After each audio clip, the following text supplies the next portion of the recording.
जैसा कि आप जानते हैं, देश में 18वीं लोकसभा के परिणाम हमारे सामने आ चुके हैं और ये परिणाम उस तरह से नहीं आए जैसी भारत के लोग अपेक्षा किया करते थे, क्योंकि ये परिणाम स्तब्ध करने वाले हैं, आश्चर्यचकित करने वाले हैं, क्योंकि जो लोगों को बड़े पैमाने पर उम्मीद थी वैसे परिणाम शायद उनको नहीं मिले हैं। इन चुनावों से यह सिद्ध हो गया है किसी का भी राजनीति पर एकाधिकार नहीं है। आज के इस वीडियो में बताऊंगा आपको कि गठबंधन सरकारें क्या होती हैं, गठबंधन सरकार के क्या लाभ होते हैं, गठबंधन सरकार के क्या नुकसान होते हैं और गठबंधन सरकारों का दौर पहली बार देश में कब आरंभ हुआ और अंतिम बार गठबंधन सरकार देश में कब बनी है। जैसा कि आप जानते हो, गठबंधन सरकार को अंग्रेजी में अलायंस गवर्नमेंट भी कहते हैं और मैं बिल्कुल साधारण भाषा में कहूं तो इसे खिचड़ी सरकार भी कहा जाता है, मिलीजुली सरकार भी कहा जाता है, इसी को त्रिशंकु सरकार के नाम से भी जाना जाता है। ऐसे बहुत सारे पहलुओं पर मैं आज के इस वीडियो में चर्चा करूंगा। आप सभी का बहुत बहुत स्वागत, अभिनंदन आपके चहेते यूट्यूब चैनल करियर प्लस पर बीआर सर के साथ। आप सबको प्रणाम, नमस्कार, जय हिंद। आप सभी लोग दोनों हाथ जोड़कर अपनी मां के चरणों में प्रणाम करेंगे और आप सभी का बहुत बहुत स्वागत। आज जो हम चर्चा कर रहे हैं, जो पीछे दिखाई दे रहा है आपको, कि गठबंधन सरकारों का दौर क्या दोबारा से शुरू हो गया है, क्या ये अलायंस गवर्नमेंटें फिर से देश में प्रभावी होंगी और यदि ये रहेंगी तो इनकी क्या प्रासंगिकता है, यानी क्या इनकी रिलीवेंसी है, क्या गठबंधन सरकारें देश के लिए बहुत फायदेमंद मानी जाती हैं, क्या क्या इनके लाभ होते हैं। आज मैं बताऊंगा आपको कि गठबंधन सरकार देश में पहली बार कब बनी और वो कौन सी गठबंधन सरकार रही जिसने लंबे समय तक देश का नेतृत्व किया। क्योंकि आपको जानना चाहिए, हमारे यहाँ बहुमत की सरकार बनती है तो भी वो कई बार पूरे 5 साल पूरे नहीं कर पाई। कई बार उनको भी कई कारणों से पहले ही अपना त्यागपत्र देना पड़ा। मैं ये भी बताऊंगा कि वो कौन सी सरकार है जिसने बिना 5 साल पूरे किए हुए और समय से पहले त्यागपत्र दिया। यद्यपि उनके पास बहुमत भी था फिर भी उन्होंने ऐसा किया। लेकिन देश में गठबंधन सरकारों ने कई बार ऐसा हुआ है जब 5 साल पूरे नहीं किए या उससे पहले त्यागपत्र दिया, या कई बार ऐसा हुआ चंद कुछ महीने, 10 महीने, 8 महीने, 11 महीने, 12 महीने या 13 महीने या 13 दिन या 13 महीने इस तरह सरकार चला करके अपने पद को छोड़ा। ऐसे बहुत सारे पहलुओं पर आज हम चर्चा करेंगे। जैसा कि आप जानते हैं, मैं थोड़ा पीछे आपको लेके जाऊं उससे पहले मैं बताऊंगा आपको, ये तस्वीर जो दिखाई दे रही है आपको, ये तस्वीर बहुत कुछ बयां कर रही है। यहां राहुल गांधी, खड़गे जी, ममता बनर्जी, उद्धव ठाकरे, शरद पवार जी और ये आपको अखिलेश यादव, इधर आपको प्रधानमंत्री नरेंद्र मोदी जी, ये आपके चंद्रबाबू नायडू और ये आपके बिहार के मुख्यमंत्री नीतीश कुमार, ये बहुत सारी चीजें आपको दिखाई दे रही हैं। मैंने बताया आपको वर्तमान में इनकी कितनी प्रासंगिकता है, रिलीवेंसी है, क्या गठबंधन सरकारों की फिर से शुरुआत हो गई है देश में आपके। तो मैं इस गठबंधन सरकार के दौर पर आऊं, मैं आपको पहले 18वीं लोकसभा के बारे में हल्का सा, जो चुनाव परिणाम जो बहुत अधिक अप्रत्याशित रहा है जो 18वीं लोकसभा का, और सारे एग्जिट पोल धरे के धरे रह गए आपके। थोड़ा सा मैं इस पर चर्चा करूंगा जैसा कि आप जानते हो, लेकिन मैं संक्षिप्त में हल्की चर्चा कर रहा हूं और मैं वहीं आऊंगा जो आज का मेरा विषय है। गठबंधन सरकारों का पहला दौर कब से आरंभ हुआ और कितनी बार देश में गठबंधन सरकारें बनी हैं और गठबंधन सरकार के क्या फायदा है, क्या नुकसान है। और जैसा कि अभी बार्गेनिंग शुरू हो चुकी है, अभी 18वीं लोकसभा का जब मैं आपसे बात कर रहा हूं गठन भी नहीं हुआ है, इसका गठन होने वाला है और जब प्रधानमंत्री बनेंगे, अभी बने भी नहीं है, उससे पहले कुछ दलों ने बार्गेनिंग करना आरंभ कर दिया है। सरकार के सामने शर्तें रख दी हैं कि हम आपका सहयोग इन शर्तों पर करेंगे। जैसे मैं संक्षिप्त में कह दूं, लोकसभा स्पीकर को लेकर के, लोकसभा डिप्टी स्पीकर को लेकर के बातें सामने आ रही हैं और अग्निवीर जैसी योजना को लेकर बात आने लग गई है कि अग्निवीर योजना जो भारतीय जनता पार्टी अपने पूर्ण बहुमत के साथ पिछली गवर्नमेंट में यानी 2017वीं लोकसभा में जो 2019 से 24 तक रही, उसमें अग्निवीर जैसी योजना बहुत प्रभावी तरीके से लागू की गई। 4 वर्ष तक सेना, एयरफोर्स और नेवी में बच्चों को आने का मौका दिया गया। उसमें कुछ शर्तों के साथ बच्चों को रखने की बात की गई 50%, लेकिन अब कहा जा रहा है कि अग्निवीर योजना में बहुत बड़ा परिवर्तन करने की कुछ जो गठबंधन में जो जुड़े हुए भागीदार दल हैं वो मांग कर रहे हैं कि इसमें कोई तब्दीली करनी चाहिए। जैसा कि जो इंडिया गठबंधन है उसने कहा था अगर हम सत्ता में आए तो हम अग्निवीर योजना को समाप्त कर देंगे। यही कारण है कि वर्तमान में जो रूलर पार्टी में सत्ताधारी दल में जो लोग शामिल हो रहे हैं उनके मन में यह बात है कि अग्निवीर जैसी योजना में कुछ तो संशोधन होना चाहिए। ऐसे विभिन्न पहलुओं पर मेरी आपकी चर्चा रहेगी। अगर अभी तक चैनल को सब्सक्राइब नहीं किया है, तेजी से सब्सक्राइब करिए, लाइक शेयर कमेंट करना बिल्कुल नहीं भूलेंगे। और ये क्लास बहुत खास होने जा रही है, बिल्कुल लीक से हटके क्लास है, बहुत महत्वपूर्ण क्लास है, इसलिए अंत तक वीडियो पर बने रहेंगे। जैसा कि मैं बात कर रहा हूं संक्षिप्त में आपसे, 18वीं लोकसभा का जो परिणाम आया है, जो रिजल्ट आया है आपके, वो थोड़ा सा आशा के अनुकूल बिल्कुल नहीं है आपके। जैसा जानते हैं आप लोग, एक और एनडीए गठबंधन है तो दूसरी ओर हमें इंडिया नाम का गठबंधन रहा आपके। इस इंडिया गठबंधन और एनडीए गठबंधन आप जानते हैं, नेशनल डेमोक्रेटिक अलायंस और ये Indian national developmental inclusive alliance, ये दो गठबंधन हमारे सामने इन चुनावों में प्रभावी रहे हैं। बहुत सारे लोगों ने इंडिपेंडेंट तौर पर, निर्दलीय तौर पर भी चुनाव को जीता है, लड़ा है। आप जानते हैं एनडीए गठबंधन में जो कुल सीटें आई हैं वो लगभग 292 सीटें प्राप्त हुई हैं। जब आपके 4 जून को जो चुनाव परिणाम खुले, यहां 4 जून को जो चुनाव परिणाम आए हैं 2024 के, इनके अनुसार 292 सीटें आपके एनडीए को मिली हैं और जो आपके यहां 234 सीटें यहां ये आपके इंडिया गठबंधन को मिली हैं आपके। यहां आपको जानकारी होनी चाहिए, जो एनडीए जो गठबंधन है, जो एनडीए अलायंस है, इसका सबसे बड़ा जो घटक दल है वो और कोई नहीं बल्कि बीजेपी है। कौन सा है वो? बीजेपी है। और जो इंडिया का सबसे बड़ा घटक दल है वो और कोई नहीं बल्कि कांग्रेस है।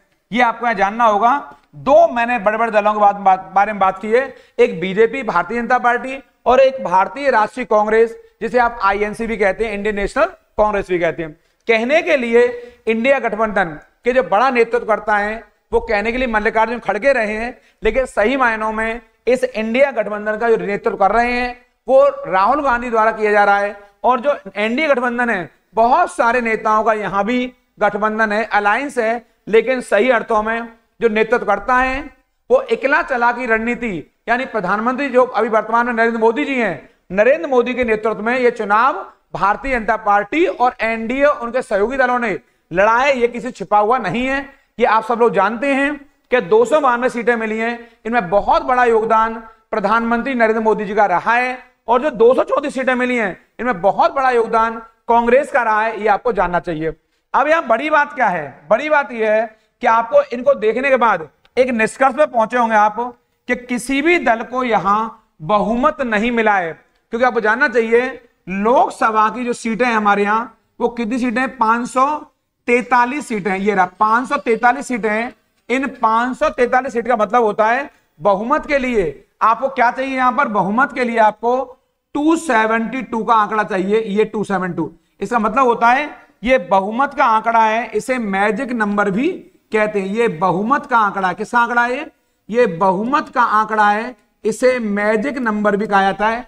हमेशा मैं इसको 272 को समझाने क्रम में आपके मैं इसको मैजिक नंबर कहता हूं, आप भी इसको मैजिक नंबर कह सकते हैं, जादुई आंकड़ा कह सकते हैं। लेकिन कोई भी दल इस मैजिक नंबर को छूने में नाकामयाब रहा है, असफल रहा है। आपको यह बता देना चाहता हूं मैं आपको, जो बहुत बहुत महत्वपूर्ण बात है आपके लिए, क्योंकि जो भारतीय जनता पार्टी, जिसे आप बीजेपी के नाम से जानते हैं, जो कि एनडीए का सबसे बड़ा घटक दल है अलायंस में, बीजेपी को अपने बल पर जो सीटें मिली हैं वो 240 मिली हैं अपने बल पर आपके। और जो दूसरा बड़ा घटक दल है कांग्रेस का, जो इंडिया नाम का जो गठबंधन है आपके, इसकी बड़ा दल है आपके, और इसमें से इस इंडिया अलायंस में कांग्रेस को जो सीटें मिली हैं वो आपके लगभग 100 सीटें मिली हैं आपके। यद्यपि उनकी संख्या 99 है, लेकिन बहुत अधिक संभावना है कि इनकी संख्या 100 हो जाएगी। और उसके पीछे बड़ा कारण है, मैंने बताया है, राहुल गांधी 2 सीटों से इन चुनावों में चुनाव लड़े हैं, रायबरेली से और केरल के वायनाड से। बहुत मुमकिन है कि वो केरल की वायनाड सीट को छोड़ेंगे, केरल की वायनाड सीट को छोड़ेंगे।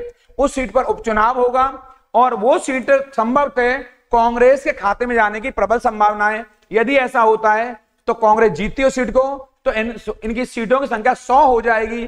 तो कांग्रेस एक लंबे समय से 16वीं लोकसभा में, आप जानते हैं कांग्रेस को 16वीं लोकसभा में बहुत कम सीटों से संतोष करना पड़ा था, और जब 2014 में चुनाव हुए थे तो कांग्रेस को जो सीटें मिली उनकी संख्या मात्र 44 थी, और 2019 में जो 17वीं लोकसभा है उसमें सीटों की संख्या केवल 52 थी। इससे मालूम पड़ रहा है कि यहां पर आपके 16वीं लोकसभा और 17वीं लोकसभा में कांग्रेस 2 अंकों में, यानी कांग्रेस के इतिहास की सबसे छोटी अगर विजय कोई है लोकसभा में तो ये 44 है। आज तक कभी भी कांग्रेस को लोकसभा में 44 सीटें नहीं मिली हैं, यानी जब से चुनाव हुए हैं देश में पहली लोकसभा हमारे यहां 1952 में बनी, और तब से लेकर आज तक कांग्रेस यहां तक 2014 तक, यहां तक इससे पहले तक कांग्रेस हमेशा 3 अंकों में रही है, वो 2 अंकों में कभी भी नहीं आई है। क्योंकि मेरा विश्लेषण आज गठबंधन पर है, मेरा विश्लेषण आज आपके इन लोकसभा सीटों पर नहीं है, या मेरा विश्लेषण आज लोकसभा के इन आम चुनावों पर नहीं है। मेरा जो विश्लेषण है वो पूरा आज गठबंधन पर है, अलायंस पर है कि इन गठबंधन सरकारें क्या बनती हैं और भारत में पहली गठबंधन सरकार कब बनी है और अंतिम बार ये सरकार कब बनी है। मेरी चर्चा आपको इससे हो रही है, ये ध्यान देंगे आप लोग। तो मैं ये बता रहा हूं आपको, अगर ये 100 सीटों का आंकड़ा हो जाता है, फिलहाल कांग्रेस के पास जो चुनाव अभी ये परिणाम आया है उसके अनुसार सीटों की संख्या 99 है, ये सीटों की संख्या है, लेकिन एक सीट इनको वायनाड वाली संभवतः और मिल सकती है, और राहुल गांधी रायबरेली की सीट को अपने पास रखेंगे यहां पर, इसकी बहुत अधिक संभावना है। मैं जो बात कर रहा हूं आपसे, इन चुनाव परिणामों में जो बहुमत का आंकड़ा है वो आपके, बहुमत का आंकड़ा कितना है वो आंकड़ा आपका और कोई नहीं बल्कि वो आंकड़ा 272 का, 272 का, जैसे मैंने बात करी आपके जो मैजिक नंबर है वो आपके 272 का है। ये आंकड़ा है 543 में से, ये कुल लोकसभा की सीटें, ये आंकड़ा कोई भी पार्टी नहीं छू पाई है इस आंकड़े को, लेकिन सबसे बड़ा दल एनडीए की ओर से बना है, और वो एनडीए की ओर से और कोई नहीं बल्कि उस पार्टी का नाम है भारतीय जनता पार्टी, बीजेपी, जिससे कि इस चुनावों में जो 18वीं लोकसभा के चुनाव हुए हैं आपके, इन 18वीं लोकसभा में 240 सीटों से संतोष करना पड़ा है। ये बड़ी बात है, 240 पे टिक गए, यानी कि ये बहुमत से अभी भी 32 सीटें दूर हैं। कितनी सीटें दूर हैं? 32 सीट दूर हैं, और अब इन्हें अपने सहयोगी दलों पर आकर के निर्भर होना पड़ रहा है। जैसा कि पीछे जानते हैं कि पिछले चुनाव में 16वीं लोकसभा की मैं बात करूं आपसे, 16वीं लोकसभा की, तो वहां 282 सीटें, और जो 17वीं लोकसभा है आपके उसमें बीजेपी को 303 आपके इतनी सीटें प्राप्त हुई। 16वीं लोकसभा में 282 और 17वीं लोकसभा में 303 सीटें भारतीय जनता पार्टी ने अपने बल पर प्राप्त की। ये इनको जान के लग रहा होगा। इसके अगर तुलना में अगर आप आएंगे तो आपको 18वीं लोकसभा यानी 2024 में जो बन रही है उसमें इनकी संख्या काफी कम हुई है, घटी है, और इससे कहीं ना कहीं भारतीय जनता पार्टी के नीतियों कार्यक्रमों में बहुत बड़ा बदलाव आएगा। क्योंकि अब जिस तरह से नीति निर्णय, जिस तरह से कार्यक्रमों को लागू कर रहे थे, हमेशा कर रहे, हमारी नीति में, हमारी नीयत में, हमारी निष्ठा में कोई कमी नहीं आएगी। लेकिन जब इस तरह का परिणाम मिलेगा, इस तरह का बहुमत मिलेगा, क्योंकि जनता ने बीजेपी को फुल मैंडेट नहीं दिया है, पूर्ण बहुमत नहीं दिया है। पूर्ण बहुमत के लिए जो आंकड़ा है वो 272 का है, जो कि आप जान रहे हैं। ये 272 का आंकड़ा इन्हें नहीं मिला है। अब जो आंकड़ा मिला 240 का मिला है। 32 का जो आंकड़ा है वो इन्हें अपने सहयोगियों से पूरा करना पड़ेगा। यद्यपि एनडीए को जो बहुमत मिला है टोटल मिलाकर के, जो इन्होंने आपस में मिलकर जो गठबंधन किया है, उसके अनुसार 292 सीटें आपके पास हैं। यानी कि आप इस मैजिक नंबर को ही नहीं छू रहे हैं, बल्कि मैजिक नंबर से भी बहुत दूर हैं।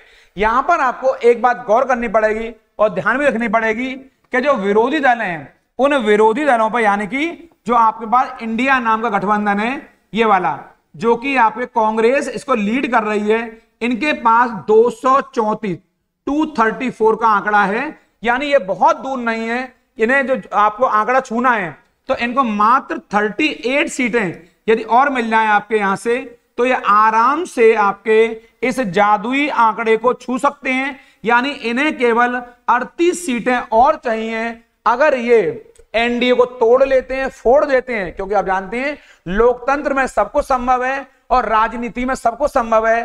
राजनीति के लिए कोई ऐसी चीज नहीं बनी है, क्योंकि राजनीति हम जानते हैं पहले से बहुत सारी संभावनाओं का, ऐसे बहुत सारे अनुमानों पर आधार होती है। यहाँ कुछ भी संभव होता है, यहाँ कुछ भी हो सकता है। कई बार हमारी सोच से परे कुछ ऐसी बातें हो जाती हैं जहां हमारा अनुमान नहीं होता है, वो कार्य हो जाते हैं राजनीति में। तो ऐसा भी हो सकता है कि भविष्य में या अभी जो विरोधी पार्टियां एनडीए साथ में जो है, ये लोग अगर एनडीए के कुछ दलों को तोड़ लेते हैं, विशेष तौर पर मैं यहां थोड़ी चर्चा कर देता हूं। विशेष तौर पर यहां जो टीडीपी है, तेलुगु देशम पार्टी, उनके पास सीटों की संख्या 16 है, जो कि कहां से हैं, ये आंध्र प्रदेश से। कहां से ये आंध्र प्रदेश से हैं। और दूसरा बड़ा घटक दल है इसमें आपके, उसका नाम है आपके जेडीयू, जनता दल यूनाइटेड। इसके जो नायक हैं वो नीतीश कुमार हैं। कौन है वो नीतीश कुमार हैं आपके। और इस टीडीपी के जो नायक हैं वो चंद्रबाबू नायडू हैं। कौन है वो चंद्रबाबू नायडू हैं। ये आपको जानना होगा यहां पर। और इसको जेडीयू को यहां पर 12 सीटें मिली हैं। अगर इन 12 और 16 को जोड़ दिया जाए तो ये सीटें लगभग 28 हो जाती हैं यहां से। यानी 28 सीटें जो मैं दिखाई दे रही हैं यहां पर, ये 28 सीटें एक साथ चली जाएं, जैसा मैं बात कर रहा हूं आपसे, यानी ये 16 और 12 है। तो मैंने अभी आपसे बात करी कि ये 28 सीटें यहां अगर ले लेते हैं, ये 38 चाहिए, 28 यहां से मिल जाती है इनको आपके, इसमें 28 मिल जाती है आपको यहां से। और ये 10 सीटों का और जुगाड़ कर लेते हैं इंडिपेंडेंट कैंडिडेट से, निर्दलीय उम्मीदवारों से। तो ये इंडिया नाम का गठबंधन अपनी सरकार बना लेगा। फिलहाल संभावनाओं का बाजार गर्म है, लेकिन आज इंडिया गठबंधन ने यह घोषणा की है कि हम सरकार नहीं बनाएंगे, हम जोड़ तोड़ की राजनीति में विश्वास नहीं करते हैं। हम एनडीए को देखना चाहते हैं कि वो सरकार बनाती है और कैसे अपने कार्यक्रमों को अंतिम रूप देती है। अब मैं उस टॉपिक पर आता हूं आपके, जब देश में पहली बार गठबंधन का दौर शुरू हुआ, मैं वहां आ रहा हूं जहां से मेरे इस क्लास की शुरुआत हुई है। तो मैंने आपसे कहा मैं आज आपको बताऊंगा कि देश में गठबंधन सरकार पहली बार कब बनी और आखिर वो बनी तो कितने समय तक चली, और इन गठबंधन सरकारों का भविष्य क्या होता है, और गठबंधन सरकारों के कितने फायदे और नुकसान होते हैं, ये मैं अभी चर्चा करूंगा आपसे। और उसकी स्टार्टिंग होती है हमारी यहां से। देश में पहली बार जो आम चुनाव हुए, मैं यहां से बात करूंगा, पहले आम चुनाव देश में जो हुए हमारे यहां पर, वो कब हुए आपके, वो पहले आम चुनाव हमारे यहां पर, यहां बात करूंगा मैं आपसे। पहले आम चुनाव हमारे वर्ष 1952 में हुए। और इन चुनावों में पंडित जवाहरलाल नेहरू, पंडित नेहरू के नेतृत्व में कांग्रेस ने पूर्ण बहुमत प्राप्त किया। क्या प्राप्त किया है, कांग्रेस ने पूर्ण बहुमत प्राप्त किया है। ये बड़ी बात है आपके, और ये बहुत बहुत महत्वपूर्ण क्लास है आपके, आपको जानना चाहिए। 1952 में कांग्रेस ने फुल मेजॉरिटी प्राप्त की यहां पर, और इस क्लास का बहुत तगड़ा महत्व है आपके यहां से, क्योंकि पंडित नेहरू जब 1952 में पूर्ण बहुमत लेकर आए तो पंडित नेहरू ने कांग्रेस का नेतृत्व करते हुए देश को एक नई दिशा प्रदान की आपके। और ये सरकार आपके निश्चित तौर पर 5 वर्ष तक चली, यानी कि 1957 तक। इसके बाद देश में जो दूसरे आम चुनाव हुए आपके, वो वर्ष 1957 में हुए, और इस सरकार का कार्यकाल आपके 62 तक रहा आपके, यानी कि देश में दूसरे आम चुनाव 1957 में हुए। यहां भी कांग्रेस ने पंडित नेहरू के नेतृत्व में पूर्ण बहुमत प्राप्त किया। यानी पहला कार्यकाल पूर्ण बहुमत का है, दूसरा कार्यकाल पूर्ण बहुमत का है। और इसके बाद जो तीसरे चुनाव हुए वो वर्ष 1962 में हुए, और इसका जो कार्यकाल था वो यहां तक होना था 5 साल, आपको जानना चाहिए। लेकिन यहां पर ये तीसरा चुनाव था देश में। यहां पर एक बड़ी बात जो हुई, वर्ष 1964 में यहां पंडित नेहरू की मृत्यु हो गई, और जब मृत्यु हुई तो इसके साथ में एक बड़ी बात आई उभर के कि जो देश की तीसरी लोकसभा है उसने देश के पहले प्रधानमंत्री खो दिया। लेकिन यह पूर्ण बहुमत वाली सरकार थी पंडित नेहरू के नेतृत्व में, तीनों बार कांग्रेस ने पूर्ण बहुमत प्राप्त किया। यह बहुत बड़ी बात है। मैं वहां पर आऊंगा आपके कि इसके बाद जो बड़ा परिवर्तन आया वही आया कि जो दूसरे देश के प्रधानमंत्री बने लाल बहादुर शास्त्री। लाल बहादुर शास्त्री ने पंडित नेहरू की जो शेष कार्यकाल था उसे पूरा किया, और वो 1964 से और 66 तक यहां तक देश के प्रधानमंत्री रहे। लेकिन आपकी मृत्यु 10 जनवरी को, यानी कि आपका जो कार्यकाल है यहां तक आपका 11 जनवरी की अर्धरात्रि को 1966 में पंडित जवाहरलाल नेहरू आपके लाल बहादुर शास्त्री जी की मृत्यु हो गई यहां पर आपकी भी, यानी तीसरी लोकसभा है, उसने दूसरे प्रधानमंत्री खो दिया। पहले प्रधानमंत्री पंडित नेहरू और दूसरे प्रधानमंत्री लाल बहादुर शास्त्री, उनको भी तीसरी लोकसभा ने खोया, लेकिन अभी भी लोकसभा कार्यकाल शेष था। जैसा मैंने बताया आपको, तीसरी लोकसभा हमारी 1967 तक जीवित है। और आपको जानना चाहिए इस सरकार को जो पूरा किया है बाद में, वो श्रीमती इंदिरा गांधी ने पूरा किया। श्रीमती इंदिरा गांधी द्वारा पूरा किया गया आपके यहां से इस कार्यकाल को, श्रीमती इंदिरा गांधी ने यहां से। बड़ी महत्वपूर्ण बात है आपके लिए, यानी 1966 से और 67 तक आपके ये कार्यकाल था और इसमें आपके चुनाव हुए और श्रीमती इंदिरा गांधी को सफलता मिली बाद में आपके, उन्होंने देश का नेतृत्व किया और एक लंबे समय तक यहां से चल के श्रीमती इंदिरा गांधी देश का प्रधानमंत्री रही और अपने कार्यकाल में कई सारे उन्होंने ऐसे महत्वपूर्ण बड़े निर्णय लिए, अप्रत्याशित निर्णय लिए, जिनमें सबसे बड़ा निर्णय वर्ष 1969 का है, जब देश में पहली बार इन्होंने 14 बड़े बैंकों का राष्ट्रीयकरण कर दिया आपके।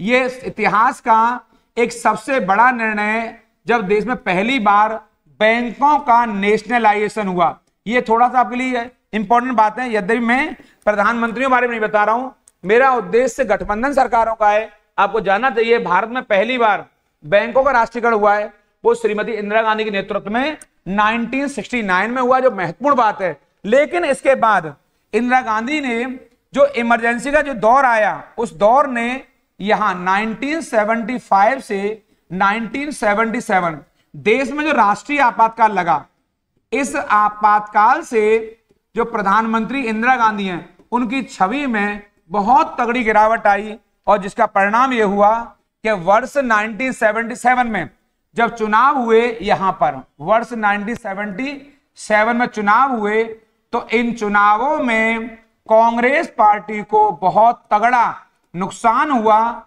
बहुत तगड़ा नुकसान हुआ, जिसका खामियाजा उन्हें सत्ता से हाथ धोकर चुकाना पड़ा। और इस क्रम में देश में पहली अलायंस गवर्नमेंट, देश में पहली गठबंधन सरकार बनी और ये वही गठबंधन सरकार है जिसे हम जनता पार्टी यहां पर या जनता दल, इसी का नाम है आपके। कई विद्यार्थी जनता पार्टी और जनता दल को अलग अलग समझते हैं, उन्हें जानना होगा कि जनता पार्टी और जनता दल एक ही बात है। और पहली बार वर्ष 1977 में, यहां पर 1977 में देश में पहली गठबंधन सरकार बनी और इस सरकार का नेतृत्व और किसी ने नहीं बल्कि मोरारजी देसाई, कौन? मोरारजी देसाई जी ने किया। मोरारजी देसाई जी ने किया, ये आपको जानना चाहिए। ये देश के पहले गैर कांग्रेसी प्रधानमंत्री बने, आपके लिए बहुत इंपॉर्टेंट है ये बात। देश के पहले गैर कांग्रेसी प्रधानमंत्री बने आपके, इसको नोट डाउन कर लेंगे सब लोग, आपके यहां से इंपॉर्टेंट है, क्वेश्चन आएगा। फर्स्ट नॉन कांग्रेसियन कौन बना देश का? तो वो मोरारजी देसाई हैं और ये पहली गठबंधन सरकार है, क्योंकि इस सरकार में 13 दलों ने मिलकर के इस सरकार का गठन किया। यहां गौर करने वाली बात यह है, इस सरकार में भारतीय जनता पार्टी, जैसे भले ही भारतीय जनता पार्टी यहां नहीं बनी है, क्योंकि भारतीय जनता पार्टी का गठन 1980 में हुआ है। यहां जनसंघ हुआ करता था, अटल बिहारी वाजपेयी हुआ करते थे जो जनसंघ का नेतृत्व कर रहे थे उस समय। बीजेपी की स्थापना 1980 में हुई है आपके। लेकिन यहां पर जो वामपंथी हैं वो भी शामिल हुए सरकार में, जो आपकी ध्रुव विरोधी विचारधारा के लोग हैं, जो जनसंघ के लोग हैं, जो हिंदुत्व की राजनीति करते हैं बड़े पैमाने पर, उन लोगों ने भी सहयोग किया। और मोरारजी देसाई ने 1978 में प्रधानमंत्री बनने के बाद अटल बिहारी वाजपेयी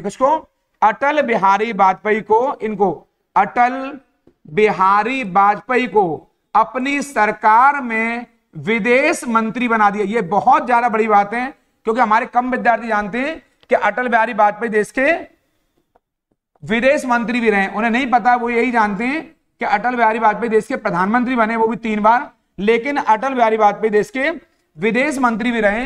किसकी सरकार में? मोरारजी देसाई सरकार में। यह आपके लिए बहुत जरूरी बात है। भारत में पहली बार गठबंधन सरकार यदि बनी है कभी तो वो दौर है वर्ष 1977 का। इसका मतलब हुआ गठबंधन सरकारों की स्टार्टिंग हुई यहां से, और दूसरी गठबंधन सरकार, अलायंस गवर्नमेंट, मिलीजुली सरकार, खिचड़ी सरकार, गठबंधन की सरकार, कुछ भी कहिए आप, इसे त्रिशंकु सरकार भी कहते हैं। बीच में लटकी हुई सरकारों को त्रिशंकु सरकार के नाम से भी जाना जाता है। ये वही सरकार थी जो अपना 5 साल का कार्यकाल पूरा नहीं कर पाई। उसके पीछे और कोई कारण नहीं, बल्कि कई दलों का मिला जुला होना था, क्योंकि गठबंधन में अलग अलग विचारधारा के नेता होते हैं, अलग अलग कार्यक्रमों के नेता होते हैं, अलग अलग नीतियों के नेता होते हैं, सबकी अपनी आइडियोलॉजी अलग अलग होती है, और हर कोई अपनी बात को सामने वाले पर थोपना चाहता है। क्योंकि बहुमत किसी के पास नहीं होता, इस वजह से हर एक कोई ना कोई अपने समर्थन को, अपने जो आपका सपोर्ट है उसे खींचने की बात करता है। अगर आपने हमारी बात नहीं मानी तो हम आपको सपोर्ट नहीं देंगे। किसी भी दल का सपोर्ट तब तक रहता है जब तक उनके हितों की पूर्ति होती रहती है। मैं पुनः दोहरा देता हूं, गठबंधन सरकारों में कोई भी पार्टी तभी तक आपको सपोर्ट करती है जब तक उनके हितों की पूर्ति होती रहती है। जब किसी दल के हितों की पूर्ति नहीं होगी, उनके अनुकूल काम नहीं होगा, तो वो दल अपने सपोर्ट को वापस ले लेगा, अपने समर्थन को वापस ले लेगा, और वो सरकार आपके गिर जाएगी। इसलिए सरकारों को बचाने के लिए कई बार जो प्रधानमंत्री होते हैं, जो तत्कालीन सरकार होती है, उन्होंने कुछ गलत निर्णय लिए, उनका खामियाजा देश को भुगतना पड़ा है। ये हमने पहले भी देखा है, और बाद में तो आप बताएंगे देश में पहली गैर कांग्रेस सरकार कब बनी है आपके 1977 में, और इस क्रम में दूसरी जो गठबंधन सरकार है दूसरी बनी है जो आपके, वो सरकार और किसी की नहीं बल्कि वो सरकार का नेतृत्व चौधरी चरण सिंह ने किया। चौधरी चरण सिंह जी ने किया, चौधरी चरण सिंह जी ने किया है आपके, जो देश के प्रधानमंत्री बने चौधरी चरण सिंह। और आप वर्ष 1979 से 80 तक देश के प्रधानमंत्री रहे, लगभग 5.5 महीने। आपको जानना चाहिए इन्हें और किसी का सपोर्ट नहीं बल्कि कांग्रेस ने, राष्ट्र हमारी राजनीति किस कदर जाती है। चौधरी चरण सिंह जो विपरीत थे, जो मोरारजी देसाई की सरकार में उप प्रधानमंत्री थे अभी कुछ दिन पहले, लेकिन मोरारजी देसाई की सरकार से आप हटे और हटकर के आपने कांग्रेस के समर्थन से, कांग्रेस ने बाहर से समर्थन किया, कांग्रेस के मैं कह दूं श्रीमती इंदिरा गांधी के सपोर्ट से ये इनका समर्थन मिला और चौधरी चरण सिंह देश के प्रधानमंत्री बने। लेकिन आप 5.5 महीने प्रधानमंत्री रहे और आपको सत्ता से हाथ धोना पड़ा, सत्ता गंवानी पड़ी, क्योंकि कांग्रेस ने आपसे समर्थन वापस ले लिया, श्रीमती इंदिरा गांधी ने समर्थन वापस ले लिया और आपको सत्ता से बेदखल होना पड़ा। आप वो प्रधानमंत्री बने जिन्होंने लोकसभा की कार्रवाई में कोई भाग नहीं लिया। आपको जानना चाहिए चौधरी चरण सिंह वो व्यक्ति हैं जिन्होंने प्रधानमंत्री पद पर रहते हुए लोकसभा की कार्रवाई का सामना नहीं किया। उसके पीछे बड़ा कारण है क्योंकि उस समय लोकसभा की कार्रवाई नहीं चल रही थी, लोकसभा का सेशन ऑफ पड़ा हुआ था, इसलिए आपने लोकसभा की कार्रवाई में भाग नहीं लिया। आपको जानना चाहिए देश में 15 प्रधानमंत्री हुए, मोदी तक, प्रधानमंत्री मोदी जी तक, वहां तक देश के ये एकमात्र ऐसे पीएम है जिन्होंने लोकसभा की कार्रवाई में भाग नहीं लिया है। अब मैं आपको बताऊंगा इसके बाद जो बड़ा जो आपका दौर है, जो आपको जानना चाहिए यहां पर, जो बहुत महत्वपूर्ण है, क्योंकि मैं बहुत तेजी से आपको संक्षिप्त में बताने का प्रयास कर रहा हूं।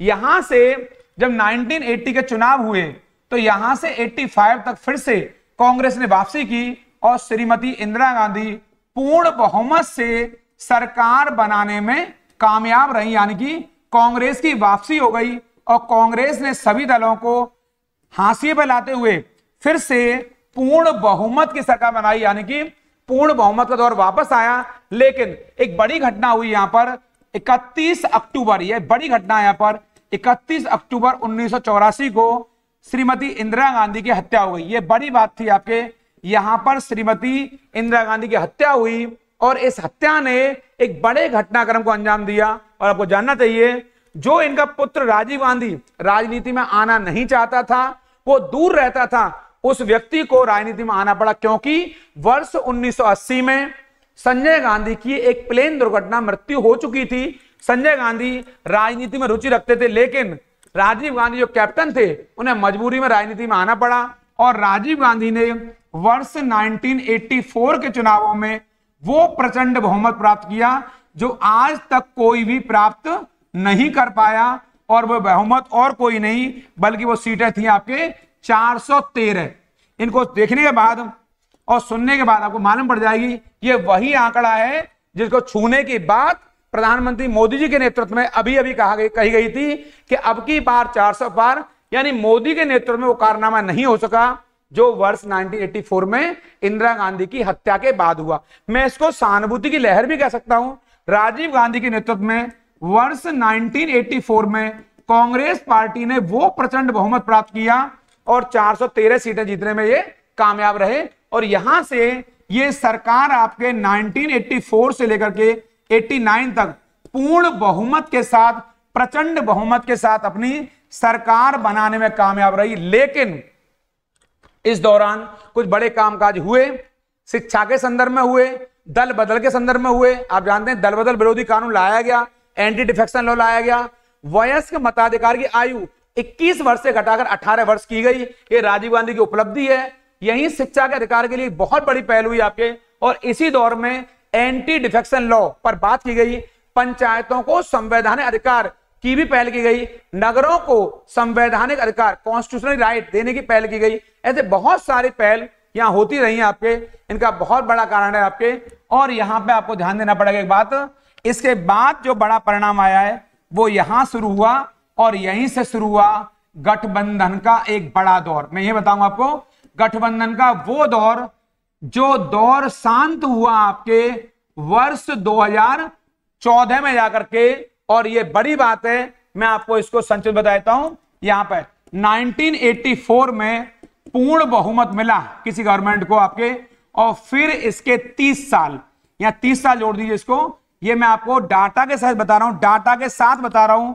और ये बहुमत आपके 2014 में जाके मिलेगा आपके प्रधानमंत्री मोदी को पूर्ण बहुमत यहां मिलेगा। यानी कि मैं कह सकता हूं कि 30 वर्ष तक जितनी भी सरकारें बनी 84 से लेकर यहां तक, 84 को हटा दीजिए, उसके बाद जितनी सरकारें बनी वो सभी गठबंधन के दौर से गुजरी। और आपको जानना चाहिए इन 30 वर्षों में देश ने क्या खोया है और क्या देश को मिला है, ये सब जानते हैं। गठबंधन की सरकारों में जहां एक और फायदे मिलते हैं तो वहां दूसरी ओर नुकसान भी बहुत बड़ा उठाना पड़ता है। और मैं कहूंगा ये नुकसान व्यक्ति विशेष नहीं, ये नुकसान देश को उठाना पड़ता है, क्योंकि देश के संसाधन लोगों से मिलकर बनते हैं, लोगों के श्रम से मिलकर बनते हैं, आम लोगों की कड़ी मेहनत तपस्या होती है, लेकिन उसका खामियाजा भी देश के लोगों को उठाना पड़ता है। राजनीतिक खींचतान के चलते देश उन संसाधनों से वंचित रह जाता है। और जैसा कि आप जानते हैं इस दौर में पहली बार जो बड़ी खींचतान मची वो राजीव गांधी की 1989 में चुनाव जो हुए चुनाव आपके 1989 में, इन चुनावों में कांग्रेस बहुमत से दूर रह गई। और 1989 से 90 तक इन्हीं के सहयोगी वीपी सिंह, जो एक जमाने में बड़े इनके प्रिय थे, और ये वीपी सिंह आपके कांग्रेस की ओर से यूपी के सीएम भी रहे और इन्हीं के कार्यकाल में वित्त मंत्री भी रहे राजीव गांधी के समय में। लेकिन आपने बोफोर्स कांड के मुद्दे को उठाया, कई सारे मुद्दे उठाए, कांग्रेस पर लांछन लगाया और आपने संयुक्त मोर्चा का गठन किया, संयुक्त मोर्चा सरकार का गठन किया आपके।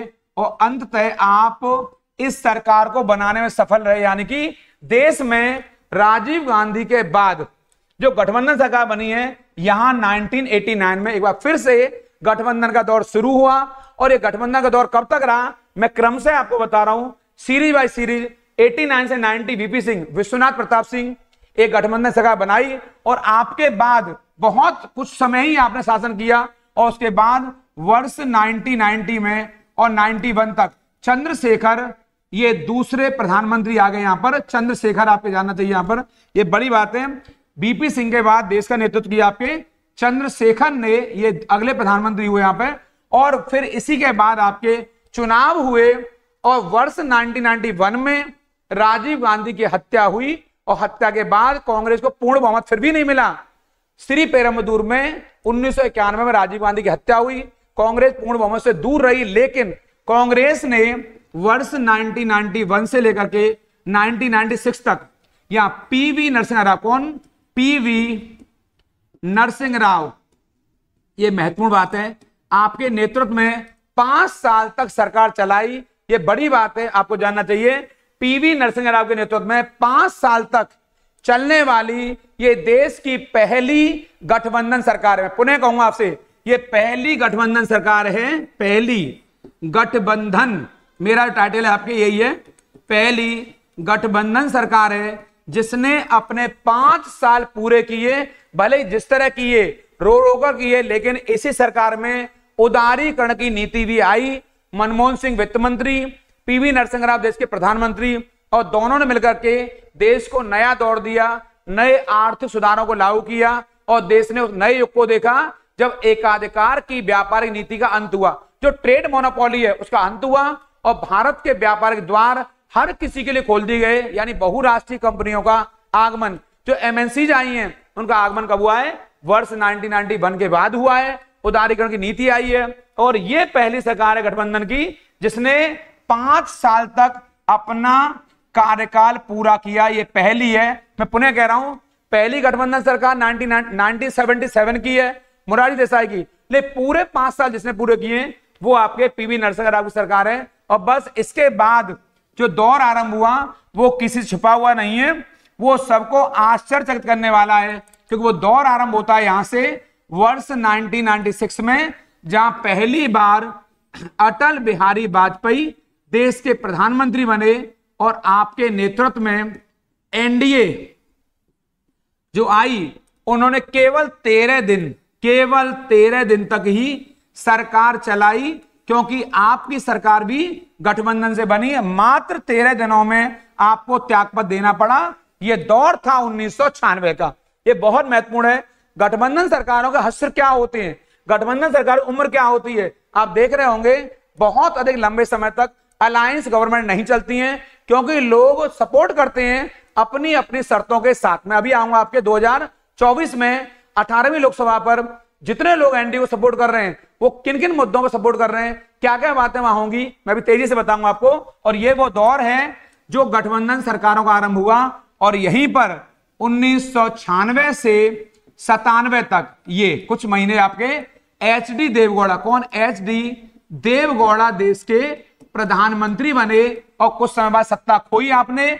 और फिर 1997 से और 1998 तक इंद्र कुमार गुजराल आई के गुजराल देश के प्रधानमंत्री बने आपके। इन्होंने सत्ता संभाली गुजराल जी ने, लेकिन कोई स्थायी 5 वर्ष के लिए प्रधानमंत्री देश को नहीं मिला। और फिर से वर्ष 1998 में और 1999 तक अटल बिहारी वाजपेयी फिर से सत्ता में आए, लेकिन वो भी 5 साल नहीं चला सके, केवल 13 महीने की सरकार आपके रही। और 13 महीनों में आपने केवल एक वोट से अपनी सरकार को खो दिया। इस पर चर्चा मैं अन्य वीडियो में करूंगा। ये वीडियो आपको पसंद आ रहा हो तो लाइक करना बिल्कुल नहीं भूलेंगे। अभी तक चैनल को सब्सक्राइब नहीं किया है, तेजी सब्सक्राइब करिए। ये वो दौर है जब भारतीय जनता पार्टी यानी एनडीए ने केवल एक वोट नहीं मिला, उसके चलते अपना बहुमत खो दिया, अपनी सरकार गिरा दी केवल 13 महीने बाद। और फिर इसके बाद चुनाव हुए देश में और इसी दौर में कारगिल का युद्ध हुआ और कारगिल युद्ध ने आपको जानते हैं, उसके बाद बीजेपी को एक बहुमत मिला, बीजेपी मतलब एनडीए को बहुमत मिला। और 1999 से 2004 तक एक बार फिर से अटल बिहारी वाजपेयी देश के प्रधानमंत्री बनने में सफल रहे। यह दूसरी बार ऐसा हो रहा था कि जब कोई सरकार लगभग 5 साल, दूसरी बार लगभग 5 साल अपने पूरे कर रही थी, किसके? गठबंधन के। किसके पूरे कर रही है? गठबंधन सरकार के, यानी कि जो अलायंस गवर्नमेंट है उसके 5 साल पूरे कर रही है आपके। यद्यपि अटल बिहारी वाजपेयी ने 5 साल से कुछ पूर्व ही स्वेच्छा से अपने पद को छोड़ा और चुनावों को 5 साल से पहले ही करा दिया, लेकिन फिर भी हम कहते हैं कि लगभग 5 साल वो रहे। तो इनसे पहले पीवी नरसिंह राव और दूसरी बार आपके अटल बिहारी वाजपेयी, ये गठबंधन सरकारें हैं। और इसके बाद चुनाव देश में जो हुए तो यहीं से 2004 से 2009 तक यहां पर डॉक्टर मनमोहन सिंह, यानी कि जो मनमोहन सिंह हैं, जो कि इससे पहले वित्त मंत्री और आरबीआई के गवर्नर भी रहे, आपने देश का नेतृत्व किया, एक नए युग की शुरुआत हुई। लेकिन कहानी में कोई बदलाव नहीं आया, गठबंधन सरकार ये भी रही आपके और कई सारे दलों को मिलाकर के ये अलायंस गवर्नमेंट बनी आपके। ये आपको जानना चाहिए, ये अलायंस गवर्नमेंट। लेकिन बड़ी विशेषता ये है कि आपने पूरे 5 वर्ष सफलतम तरीके से पूरे किए और आप ही कार्यकाल में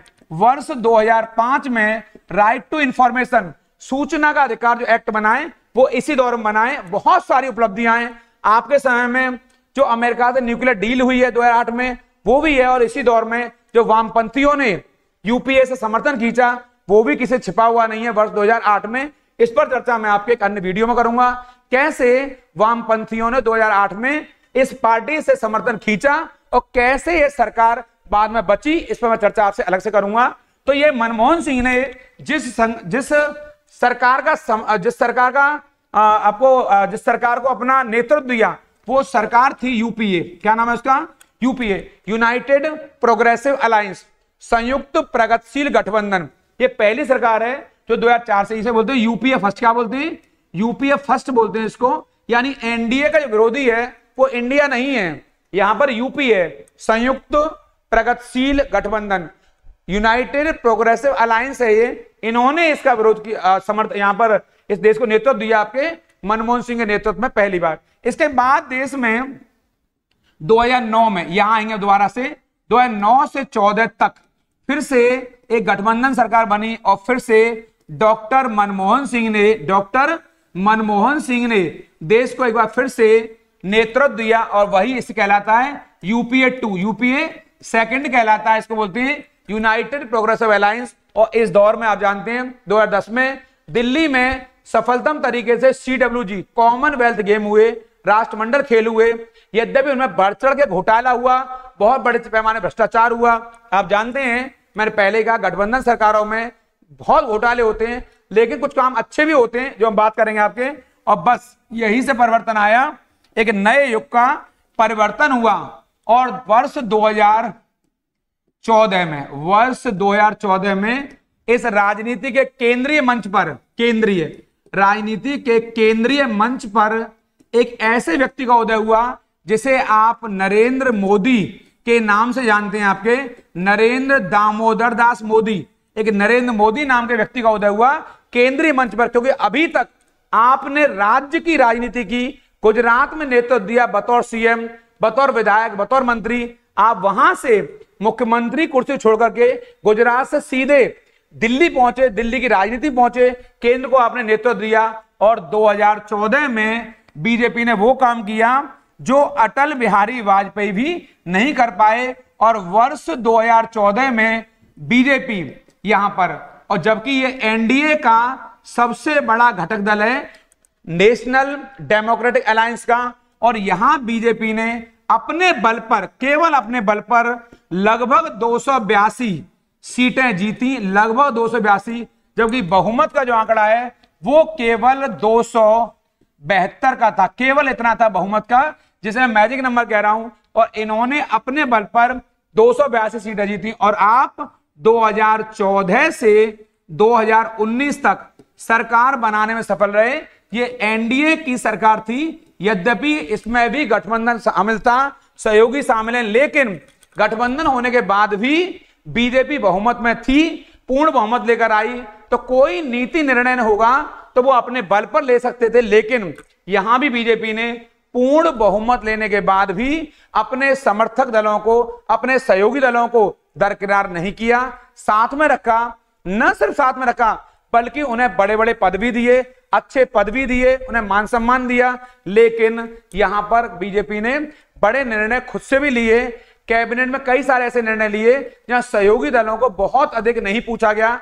लेकिन यहां कहना पड़ेगा कि सहयोगी दल फिर भी खुश रहे। अगर नहीं होते तो वो एनडीए को छोड़ चुके होते। एनडीए साथ में बनी रही, सहयोगी साथ में बने रहे, और जो अलायंस है इनका बना रहा। और इसका परिणाम यह हुआ कि जब वर्ष 2019 में जब 17वीं लोकसभा, कौन सी लोकसभा, जब 17वीं लोकसभा के चुनाव हुए, तो 2019 में यहां बीजेपी यानी कि एनडीए, प्रॉपर मैं एनडीए बात करूंगा यहां पर, और यदि बात करूंगा बीजेपी की यहां पर, तो बीजेपी ने वो कारनामा किया जो शायद इतिहास में दोबारा कभी हो। 303 सीटें अपने बल पर प्राप्त कर ली, केवल यहां पर 303 सीटें, और लगभग इनके सहयोगियों को 50 सीटें और मिली आपके जो एनडीए कहलाए, यानी कि लगभग 350 सीटें 2019 में प्राप्त हुई। ये वही दौर है 2019 का जब पहली बार इसी दौर में भारत से, जम्मू कश्मीर से धारा 370 को हटाया गया। यानी इस साल की जो बड़ी उपलब्धियां इस कार्यकाल की 2019 से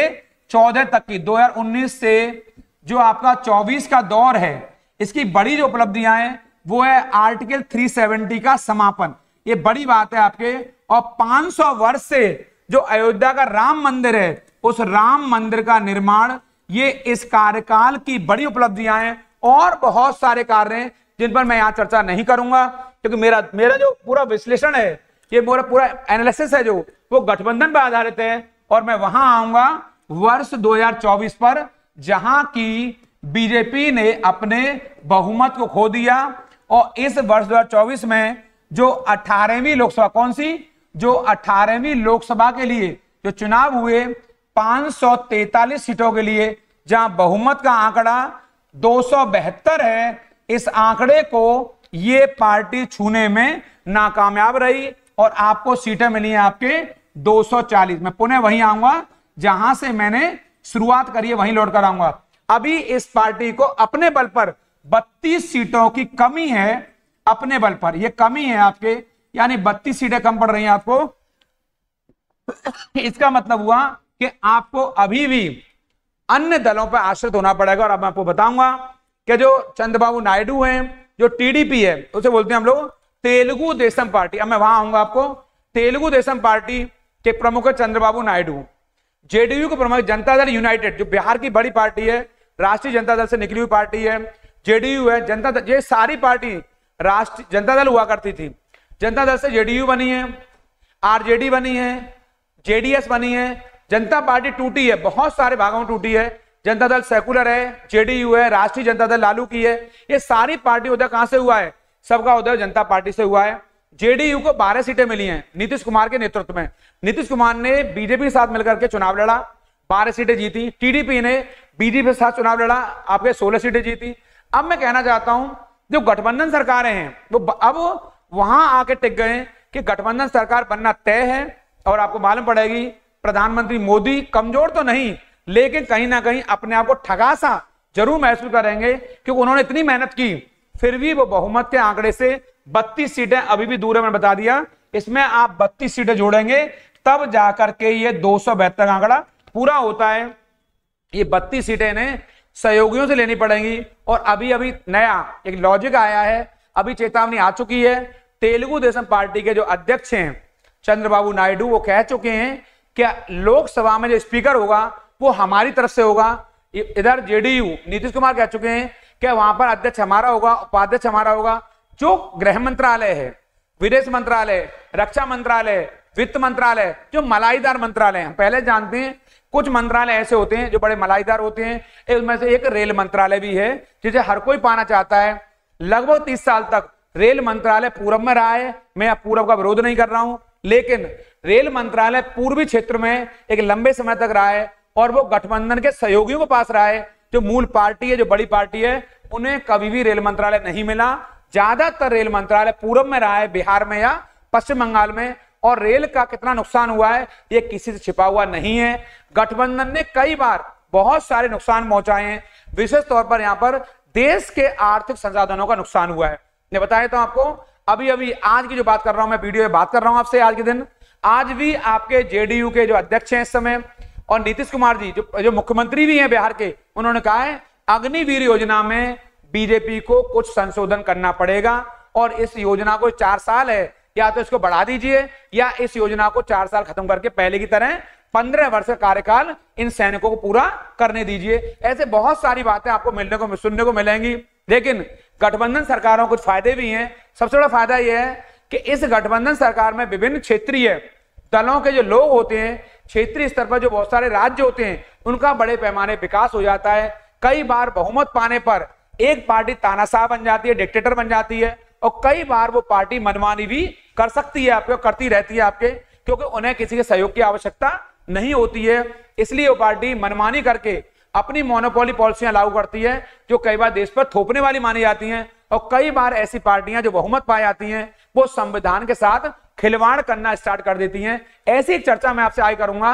एकल बहुमत मिलने पर कई सारे नुकसान, एकाधिकार की नीति आती है, सहयोगियों को अधिक मौका नहीं मिलता है, और जो छोटे छोटे राज्य हैं छोटे छोटे क्षेत्र हैं वो उपेक्षित हो जाते हैं, उन पर बहुत अधिक ध्यान नहीं दिया जाता है, वो पिछड़े रह जाते हैं, वो अविकसित रह जाते हैं, उनका विकास नहीं हो पाता है। लेकिन गठबंधन में जब सरकारें बनती हैं तो कई बार छोटे छोटे क्षेत्रों का, पिछड़े लोगों का, दलित लोगों का, शोषित लोगों का, कमजोर लोगों का कई बार विकास हो जाता है। क्योंकि जिन छोटी छोटी पार्टियों से किसी के पास 1 सीट है, किसी के पास 2 सीटें हैं, किसी में 5 सीटें हैं, किसी में 12 हैं, किसी में 16 हैं, इनके चलते कई बार उन छोटे छोटे क्षेत्रों का आर्थिक और सामाजिक विकास भी हो जाता है। इसलिए कई बार गठबंधन के दौर को उचित माना जाता है। लेकिन गठबंधन की सरकार की उम्र कितनी होगी ये हम यहां नहीं कह सकते, क्योंकि गठबंधन सरकार की उम्र 6 महीने, 1 साल, 2 साल या 5 साल।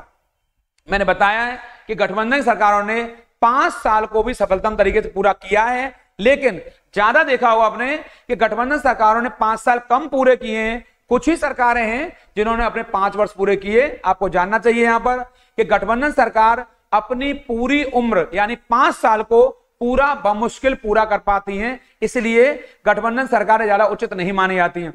आपको वो दौर याद होगा जब इस समय यूपीए सरकार थी तो कोयला घोटाला, 2G स्पेक्ट्रम घोटाला, कॉमनवेल्थ घोटाला, बहुत सारे घोटाले, बहुत सारे स्कैम हो रहे थे। उनके पीछे और कोई नहीं बल्कि गठबंधन के अन्य सहयोगी दल थे जिनके सपोर्ट से सरकारें बनी हुई थी। अगर वो सपोर्ट खींच लेते तो सरकारें गिर जाती। मैं आपसे वही प्रश्न आ रहा है कि क्या गठबंधन का दौर फिर से शुरू हो गया है?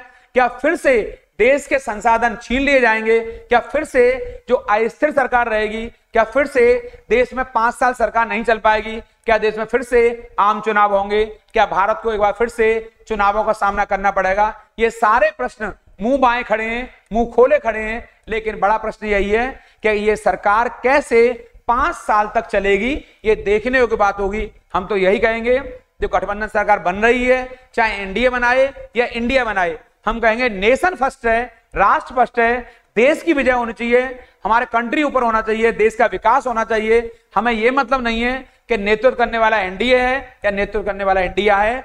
हमारे भारत का विकास तभी संभव है जब हम आपस में आपसी सामंजस्य के आधार पर मिलजुल कर काम करेंगे तो देश आगे बढ़ेगा। इसके बहुत मैंने फायदे बताए, बहुत सारे नुकसान बताए। एक अन्य वीडियो में आपसे फिर मैं चर्चा करूंगा कि गठबंधन सरकार का क्या हश्र हुआ, इस पर मेरी चर्चा जारी रहेगी। और जिन लोगों को आप अब नहीं जुड़े हैं वो जो तेजी से जुड़ जाइए। चैनल को सब्सक्राइब नहीं किया है तेजी से सब्सक्राइब करिए, लाइक शेयर करना बिल्कुल नहीं भूलेंगे। और ये वीडियो आपको पसंद आया हो तो इसे लाइक जरूर कीजिए, क्योंकि ये आपके लिए बहुत बहुत महत्वपूर्ण इंपॉर्टेंट क्लास है। क्योंकि इसके द्वारा आपको मालूम पड़ी है गठबंधन सरकारें क्या होती हैं और गठबंधन सरकार क्या कर सकती हैं। इससे देश में कई बार बड़े पैमाने विकास भी हो जाता है। उन लोगों का जरूर ख्याल रखिए जो आपका ख्याल रखते हैं। मैं एक नई वीडियो के साथ आपसे फिर मिलूंगा। प्रणाम, नमस्कार।